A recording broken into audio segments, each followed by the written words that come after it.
Student, in this video we will learn about the decalene. पहले मैंने यहाँ पर बच्चों इसकी कंफर्मेशन देखते हैं सिस 1,4 डाई टर्शीब्यूटाइल साइक्लोहेक्सेन की। तो बच्चों यहाँ साइक्लोहेक्सेन पे दो टर्शीब्यूटाइल्स ग्रुप लगे हुए हैं जो कि यहाँ पर क्या है बच्चों सिस है। तो अगर इसकी हम कंफर्मेशन बनाना चाहें चेयर कंफर्मेशन सिस करने के लिए बच्चों अगर एक को इक्वेटोरियल पर रखेंगे तो जैसा कि यहाँ पर ये डाउन ग्रुप हो गया और हाइड्रोजन यहाँ अप ग्रुप हो गया। तो यहाँ पर बच्चों दूसरा क्योंकि यहाँ पर कंफर्मेशन में ये दोनों शेष हैं तो ये क्या बनेगा बच्चों डाउन बनेगा और ये क्या हो जाएगा एक्सियल हो जाएगा। तो ये कंफर्मेशन जो है बच्चों ये स्टेबल नहीं है चेयर फॉर्म में। रीजन क्या रहा यहाँ पर लगेगा 1,3 डाई एक्सियल इंट्रैक्शन इन हाइड्रोजन के साथ में जो कि काफी क्या कर रहा होगा अनस्टेबल कर रहा होगा टर्शी ब्यूटाइल ग्रुप को। तो इसलिए बच्चों cis 1,4 di tertiary butyl cyclohexane chair conformation में स्टेबल नहीं है। ये बल्कि ग्रुप जो है बच्चों अगर क्योंकि सिस है तो एक को इक्वेटोरियल पे आ गया कोई प्रॉब्लम नहीं है, लेकिन दूसरा क्या बनाना पड़ेगा आपको एक्सियल बनाना पड़ेगा क्योंकि ये सिस है। तो ये जो स्टेबल कंफर्मेशन बच्चों रहती है वो चेयर कंफर्मेशन में जो है स्टेबल नहीं रहती है, बल्कि हम ये क्या हो जाती है बच्चों ट्विस्टेड बोट हो जाती है ताकि ये ग्रुप क्या फोर्स करता है इक्वेटोरियल हो जाए। जब ये इक्वेटोरियल बनेगा तो ये चेयर फॉर्म के इसमें हो जाती है ट्विस्टेड बोट फॉर्म में मोर स्टेबल रहती है। The twisted boat conformer is lower in energy than the chair conformer. Chair conformer से लोअर एनर्जी की हो जाती है और यहाँ पर बच्चों टर्शी ब्यूटाइल ग्रुप साइक्लोहेक्सेन में जो कंफर्मेशन है वो चेयर ना मोर स्टेबल होकर के क्या है boat twisted boat more stable रही। रीजन क्या रहा यहाँ पर ये एक्सेल ग्रुप जो है यहाँ पर जो है कंफर्टेबल नहीं है। 1,3 डाइक्सल इंट्रैक्शन की वजह से क्या हो जाएगी ये हायर एनर्जी की हो जाती है और ये इसको फोर्स करता है कहाँ पर आने के लिए इक्वेटोरियल को। जब ये इक्वेटोरियल पर आएगा तो किसमें हो गया ट्विस्टेड बोट में। तो ट्विस्टेड बोट की एनर्जी कम है और यहाँ पर चेयर कन्फॉर्मेशन की एनर्जी ज़्यादा है। इस चीज़ को थोड़ा ध्यान रखना है। जब क्या ग्रुप लगे हुए हैं बल्कि ग्रुप्स यहाँ पर टर्शीब्यूटाइल ग्रुप्स दोनों किस पोजीशन पे सिस पोजीशंस में। तो एक जो है हमारा इक्वेटोरियल आएगा तो दूसरा एक्सियल बन रहा होगा और एक्सियल इसको अनस्टेबल कर देगा और इसको ट्विस्ट कर देगा। तो ये ट्विस्टेड बोट मोर स्टेबल रहती है। आगे बच्चों पढ़ते हैं हम डेकालीन के बारे में। तो डेकालीन के बच्चों तो डेकालीन 2 डाइस्टियोमर्स आर पॉसिबल। एक होती है बच्चों सिस डेकालीन, एक होती है ट्रांस डेकालीन। सिस डेकालीन का बोल रहे हैं बच्चों जब हाइड्रोजन ग्रुप्स दोनों हाइड्रोजन ग्रुप्स इन कार्बन्स पर जहां पर दोनों रिंग क्या करें ज्वाइंट कार्बन जो है रिंग जंक्शन कहें दोनों जहां पर रिंग्स जो है जोड़ रहे हैं वहां पर अगर दोनों हाइड्रोजन क्या सिस हैं तो ये कहलाती है बच्चों सिस डेकालीन। जब एक हाइड्रोजन क्या होता है अप और दूसरा हाइड्रोजन उसके ट्रांस डाउन है तो ये क्या कहलाती है बच्चों ट्रांस डेकालीन कहलाती है।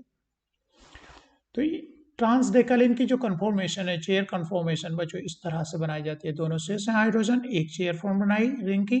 तो एक हाइड्रोजन क्योंकि ये दोनों शेष हैं ये एक हाइड्रोजन बनाई हमने रखी एक्सियल तो दूसरी हाइड्रोजन जाएगी इक्वेटोरियल। तो दूसरी रिंग के जो CH2 हैं दूसरी रिंग के जो बच्चों ये बॉन्ड्स हैं दोनों क्या रहेंगे सिस रहेंगे क्योंकि सिस डेकालीन है। एक जाएगा बच्चों इक्वेटोरियल तो दूसरा क्या बनेगा एक्सियल बनेगा क्योंकि एक यहाँ पर डाउन वाला ग्रुप में बनाया है हमने तो दूसरा भी क्या बनेगा डाउन की साइड को बनेगा। तो इस तरह से ये कंफर्मेशन रहती है सिस में। ट्रांस में बच्चों किस तरह से बनती है ट्रांस डेकालीन के लिए हाइड्रोजन एक हमने एक्सेल बनाया है अप बनाया है तो दूसरा हाइड्रोजन क्या जाएगा दूसरा भी एक्सेल जाएगा दूसरे कार्बन पे एक रिंग हमने ब्लैक से दिखाई है। तो दूसरी रिंग के जो बच्चों ये CH2 है ये जो CH2 है और ये CH2 है अगर एक रिंग पर आ रहा है बच्चों इक्वेटोरियल आ रहा है तो दूसरे पर भी क्या आएगा इक्वेटोरियल आएगा क्योंकि दोनों ट्रांस है। ये इक्वेटोरियल मतलब डाउन वाला है तो यहाँ पर क्या है अप वाला है तो रिंग इस तरह से ये ज्वाइंट रहते हैं। ये चेयर कन्फॉर्मेशन यहाँ पर रहते हैं। तो बच्चों अगर रिंग फ्लिपिंग जो है बच्चों cis cyclohexane ring in inverse the substance that were equatorial became axial and vice versa. जब बच्चों रिंग फ्लिप करती है साइक्लोहेक्सेन में हमने देखा है तो एक्सियल इक्वेटोरियल में और इक्वेटोरियल केस में एक्सियल में चेंज होता है। तो cis decalin which has an axial equatorial junctions. तो यहाँ पर बच्चों यहाँ ये इक्वेटोरियल CH2 है और यहाँ पर क्या है एक्सियल पर है। तो ये जब रिंग फ्लिप करेगी तो ये क्या हो जाएगा बच्चों जो हमारा इक्वेटोरियल था वो एक्सियल में चला गया और जो एक्सियल वाला था वो कहाँ पर आ गया इक्वेटोरियल में आ गया। हाइड्रोजन से देख सकते हो जैसे कि ग्रीन वाला हाइड्रोजन यहाँ पर एक्सियल है रिंग फ्लिप करेगी तो क्या हो गया इक्वेटोरियल हो गया और ये येलो वाला जो था हमारा इक्वेटोरियल था तो कैसा हो गया ये एक्सियल हो गया है। तो after ring inversion green hydrogen is equatorial और black ring on black ring orange hydrogen axial, axial equatorial में चेंज हो गया, इक्वेटोरियल एक्सियल में चेंज हो गया। तो यहाँ पर रिंग इन्वर्जन पॉसिबल है। किस केस में पॉसिबल है? जब बच्चों यहाँ पर सिस डेकेलिन है।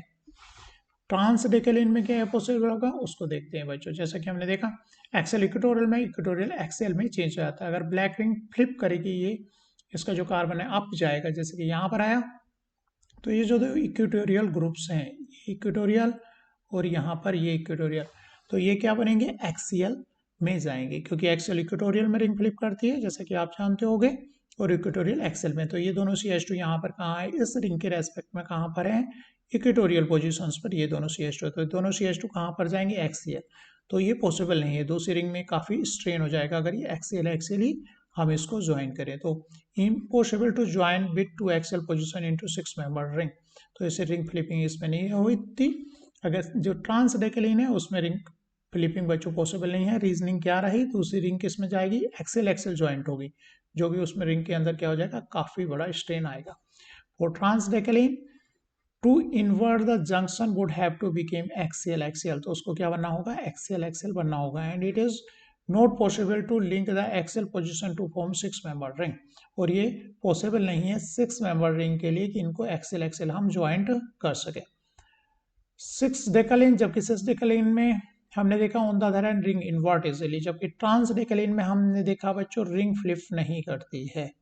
और 6 डेकेलिन में रिंग में इन्वर्ट्स हो जाता है, क्योंकि वहां पर इजिली एक एक्सियल था। पीछे जाके देखो, ये पॉइंट ही यहाँ पर आपको ध्यान रखना है कि एक्सेल इक्वेटोरियल में, इक्वेटोरियल एक्सेल में चेंज आता है। यहाँ पर कोई प्रॉब्लम नहीं थी, क्योंकि क्या था, एक इक्वेटोरियल था बच्चों, एक CH2, और दूसरा CH2 कहाँ था, एक्सियल था। तो ये एक्सियल वाला किस में चला जाएगा, ये इक्वेटोरियल में, और जो इक्वेटोरियल था वो एक्सियल पर जाएगा, रिंग इजिली फ्लिप कर जाएगी। यहाँ पर 6 मेंबर रिंग में कोई प्रॉब्लम नहीं रहती है।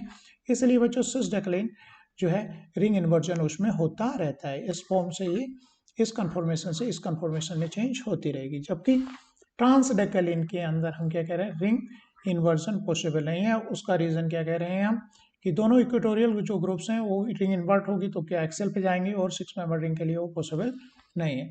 तो इसलिए ट्रांस डेकेलिन के लिए ring inversion is not possible for trans decalin. तो ट्रांस डेकेलिन में रिंग इन्वर्जन पॉसिबल नहीं है।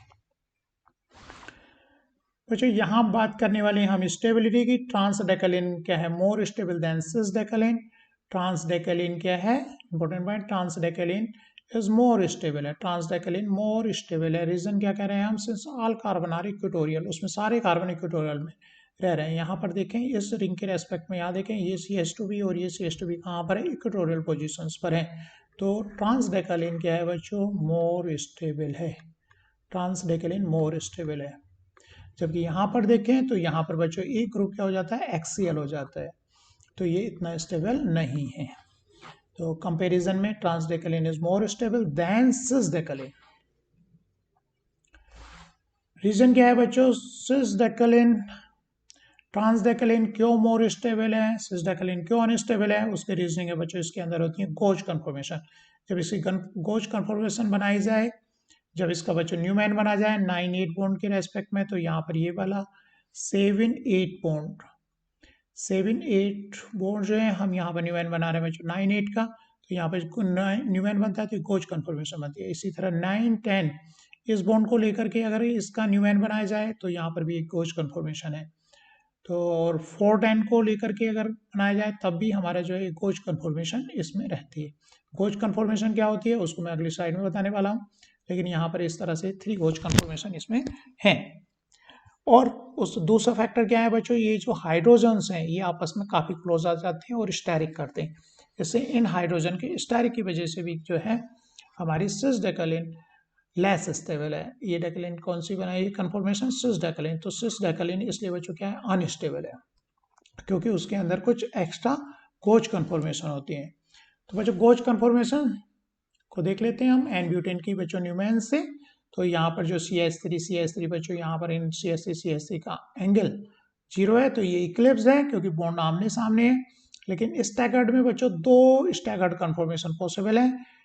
एक कहलाएगी बच्चों एंटी स्टैगर्ड कन्फॉर्मेशन, दूसरी कहलाएगी बच्चों गोज।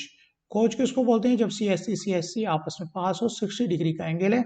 और स्टैगर्ड में दूसरी सिचुएशन क्या हो सकती है, जब CH3 180 पर हो, तो ये जो कन्फॉर्मेशन है इसकी ये कहलाती है बच्चों एंटी, और जब ये क्लोज हैं तो ये कन्फॉर्मेशन कहलाती है हमारी गोज कन्फॉर्मेशन कहलाती है। तो आई थिंक आपको समझ में आ गया होगा गोज कन्फॉर्मेशन बच्चों किसको बोलते हैं। इस तरह की सिचुएशन स्टैगर्ड है, लेकिन जब यहाँ पर ये जो ग्रुप्स हैं कार्बन वाली बॉन्ड्स हैं अगर वो इस तरह 60 डिग्री पर हो, और एंटी कब कहलाती है जब वो अपोजिट हो। तो इस तरह से बच्चों यहाँ पर हम कह रहे हैं 3 गोज कन्फॉर्मेशन यहाँ पर पॉसिबल रही हैं, जो एकदम से यहाँ पर तो समझने में थोड़ा सा दिक्कत रहेगी इसमें, लेकिन यहाँ अगर जब इसका न्यूमेन बना रहे हैं तो ये 7 8 जो बॉन्ड्स है 1 9 के 60 डिग्री एंगल पर रहेगा। इस तरह से ये 3 गोज कन्फॉर्मेशन इसमें रहती हैं। इससे ट्रांसडेकलिन मोर स्टेबल हो जाती है सिस से। ये सिस के अंदर जो है बच्चों ज्यादा स्टेरिक रहता है। तो बच्चों यहाँ पे कन्फॉर्मेशन हम बात कर रहे हैं ट्रांसडेकलिन में, जिसमें हाइड्रोजन क्या है एक दूसरे के ट्रांस है, रिलेटिवली ट्रांस है। लोग्ड फ्रेमवर्क है क्योंकि यहाँ पर दोनों CH3 ग्रुप इक्वेटोरियल है। एक्सेल पे जाएंगे अगर जो है रिंग फ्लिपिंग, तो रिंग फ्लिपिंग यहाँ पर पॉसिबल नहीं रहती है। नो अंडरगो रिंग इन्वर्जन, तो इसमें रिंग इन्वर्जन नहीं होता। कंपाउंड क्या है बच्चों एक कायरल है, कायरल नहीं है, रीजन क्या है क्योंकि इसमें इन्वर्जन सेंटर ऑफ सिमेट्री है। कहाँ पर सेंटर ऑफ सिमेट्री, इसके मिड पॉइंट पर ले 9 और 10 के मिड पॉइंट जो है वो क्या है बच्चों mid point of 9 10 bond centre of inversion है। इधर ये 7 आएगा तो इधर यहाँ पर 2 आएगा, इन्वर्जन सेंटर है। इसे कंपाउंड क्या है बच्चों एकायरल है, और इस कंपाउंड के अंदर जाती है C2 एक्सिस ऑफ सिमेट्री। कहाँ 2 और 3 के मिड पॉइंट से, 6 7 के मिड पॉइंट से, और 9 10 के ये एक्सिस ऑफ सिमेट्री C2 जा रही है। इसमें C2 axis of symmetry possible किसके अंदर है बच्चों ट्रांसडेकलिन में। सिसडेकलिन की अगर बच्चों हम बात करें तो ये क्या है कायरल मॉलिक्यूल है, though it has no chiral carbon, जबकि इसके अंदर कोई कायरल कार्बन नहीं है क्योंकि इसमें बच्चों क्योंकि प्लेन ऑफ सिमेट्री नहीं है ये, और ना ही इन्वर्जन सेंटर है। इससे ये कंपाउंड क्या है कायरल मॉलिक्यूल से without having chiral carbon. It has a non super imposable mirror image, क्योंकि इसकी मिरर इमेज कैसी नॉन सुपर इम्पोजेबल है, इसलिए एक कायरल कार्बन है। But a rapid ring flipping, क्योंकि सिसडेकलिन के अंदर क्या होती रहती है बच्चों रिंग फ्लिपिंग होती रहती है, कैंसिल इट्स कायरलिटी, इसकी कायरलिटी को कैंसिल कर देती है। Convert into its mirror image, इसकी मिरर इमेज दूसरे में एक मिरर अपनी मिरर इमेज में ये एक दूसरे में कन्वर्ट होता रहता है। दस 2 कायरल फॉर्म आर नॉट रिजोल्वेबल, इसको रिजोल्व नहीं किया जा सकता, इन दोनों फॉर्म्स को सेपरेट नहीं किया जा सकता, अलग अलग नहीं किया जा सकता due to rapid ring inversion, क्योंकि रिंग के अंदर आपस में क्या होता है रिंग फ्लिपिंग होती रहती है, रिंग इन्वर्जन होता रहता है। एंड एग्जिस्ट रेसिमिक मिक्सचर, तो इस तरह से दो ये रेसिमिक मिक्सचर की फॉर्म में रहता है। दो इनएंशियोमर आपस में 50-50% है जिनको सेपरेट आउट नहीं किया जा सकता क्योंकि एक दूसरे में ये कन्वर्ट होते रहते हैं। तो ट्रांसडेकलिन, यहाँ पर बच्चों सिसडेकलिन की बात की जाए तो हम बात करें डेकलिन विद एल्कीन, जब उसमें डबल बॉन्ड्स है, one phase will be more reactive than the other, एक जो है मोर रिएक्टिव है अदर से। सिसडेकलिन की बात करें जिसमें हाइड्रोजन क्या है दोनों सेम साइड से, तो उसमें बच्चों एक कॉनकेव हो जाती है डाइसोट्रोपिक हो जाती है फेज। अगर इसका इपोक्सीडेशन हम कराना चाहें परोक्सी एसिड से तो या तो नीचे से इपोक्साइड लगेगा या बच्चों इपोक्साइड फॉर्म जो है अपर सरफेस से होगा। तो ये जो साइड है जो कॉनकेव साइड है वो क्या होगी मोर स्टेरिक हो गई, ओपन साइड जो है एच की साइड से बच्चों ये टॉप फेज लेस हिंडर्ड रहा जबकि बॉटम फेज मोर हिंडर्ड रहा। तो इपोक्सीडेशन सिसडेकलिन में हाइड्रोजन की साइड से होगा क्योंकि ये फेज जो है इसकी क्या हुई लेस स्टेरिक रही। जबकि बच्चों अगर हम साइक्लोहेक्सीन में कराएं इपोक्सीडेशन, यहाँ पर डबल बॉन्ड है तो 50% बच्चों अप साइड और 50% डाउन साइड, लेकिन सिसडेकलिन में ऐसा नहीं हो रहा है क्योंकि उसकी जो बच्चों दोनों फेज इक्वली स्टेरिक नहीं रहे, एक उसमें मतलब क्या बन गया कॉनकेव बन गया और एक सरफेस फेस हो गई कॉन वैक्स हो गई। तो ये जो है बच्चों लेस हिंडर्ड रही, तो इपोक्सीडेशन ऊपर से होगा ना कि नीचे से। तो ऊपर वाला जो आइसोमर है बच्चों 95% बन रहा है, दूसरा केवल 5% बन रहा है।